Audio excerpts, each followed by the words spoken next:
Hello mga kalaki, welcome back to my channel. So ngayong araw na ito po ay magsisibak tayo ng kahoy kasi wala tayong panggatong. Hindi na ako nag LPG o gas kasi masyadong mahal.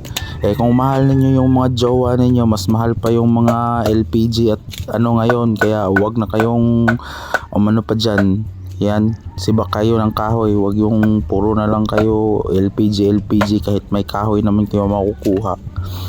So ayan, sibak-sibak lang tayo dyan. Sinipagan tayo ng konti. Konti lang naman. Ayos na yan. At least sinipagan ka ng kahit kaunti. So ayan, sige, sibak-sibak lang tayo. Sa hindi pa po nakapag follow dyan sa akin, follow niyo po ako. At follow back ko po kayo kung sino yung magpa-follow. Kaya hanggang dito lang mga guys. So bye bye.